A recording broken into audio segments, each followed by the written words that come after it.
Ano ai ke aloha kākoa. I'm Kainoa. And I'm Kabai Ola, and this is Ola Noa Productions. Ola Noa Productions. Hey, what does Ola Noa mean? It means to live free.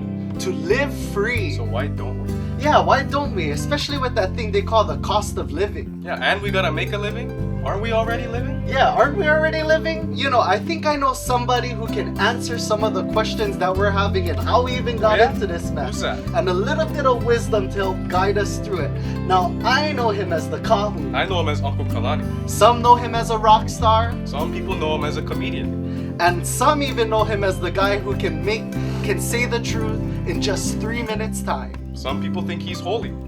And some people think he's just full of holes. So join us today with Kalanisms, where we are bringing you indigenous wisdom and intergenerational discourse. And it's all tuition free.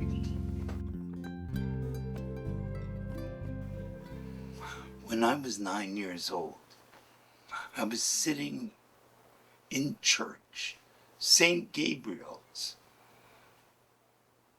with my grandfather, about 6 rows back from the front.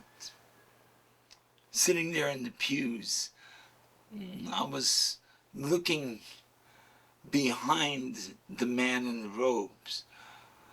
I was looking at a giant wooden statue of a man nailed to a wooden cross. He looked like he was in pain. It was, for a 9-year-old, a fairly scary proposition. I asked my grandfather why God would be in so much pain. And my grandfather kind of chuckled under his breath and he said, you know, that's not God up there. He said, if you be quiet and stop your chattering, after church, I'll take you to where God lives. Of course, I'm 9 years old, so I'm thinking, fantastic, we're going to God's house. And true to his word, after church, Grandpa takes me home. He grabs his little throw net, a holo net in a rice bag, slings it over his shoulder, has me grab a bucket with some little nets inside, and I follow him, and we head down to the river. And down at the river, it goes to the opening to the sea.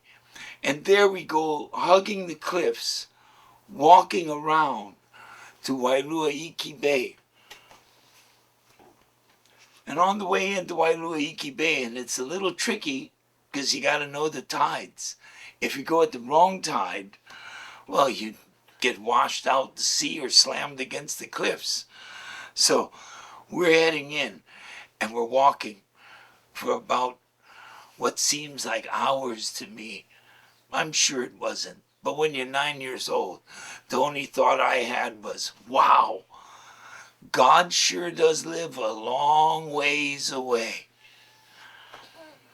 So my grandfather, he's walking along, and suddenly he comes to a big old rock, and he sits down on the rock, and he pats his hand on the rock.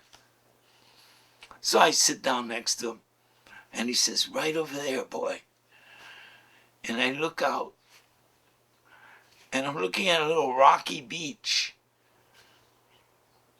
And the waves are washing up on the beach, this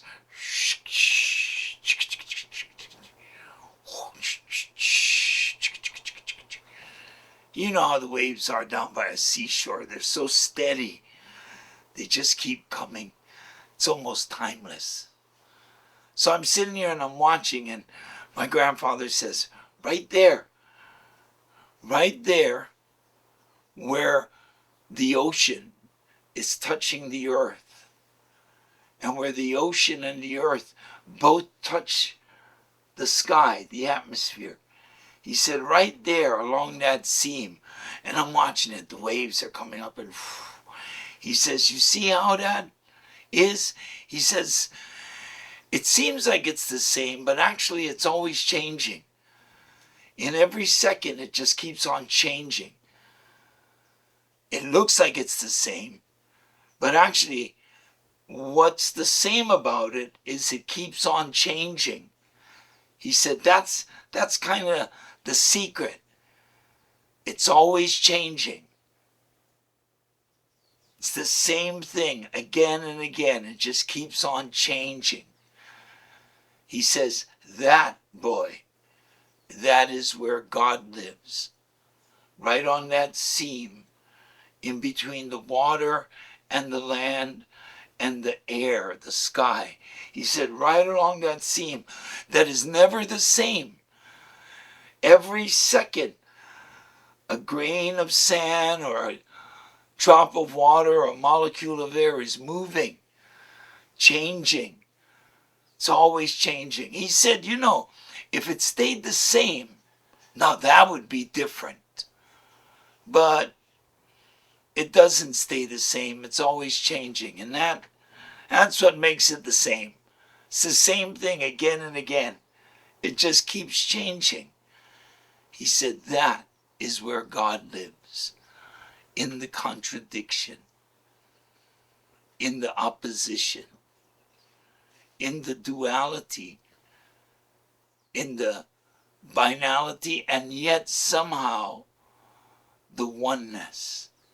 The light and the shadow, both are within the scope of the Creator, but both are within the creation. And my grandfather said there's a difference between the Creator and the creation. But that's another story. It's always the same. It's always changing.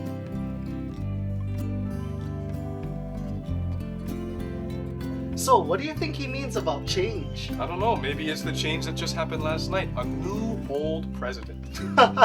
Well, when it comes to that new old president, we have to ask ourselves, again, back to that reference, and this is where God's house resides. What kind of waves are we facing? What kind of change are we about to experience? And really, how do we be a part of a wave that we want to see in terms of changing that beach? Right, how do we make the change we want to see? As we look forward to, thank you again for taking the time to really tune in to this episode of Kalanisms. And we'll see you guys next time for some more Indigenous wisdom and intergenerational discourse. Mahalo nui. And it's all tuition free. So remember to live free, think free, and die free. Oh wait, you can't do that either. Yeah, doesn't that cost an arm and a leg? Literally. So corny. Huh? So,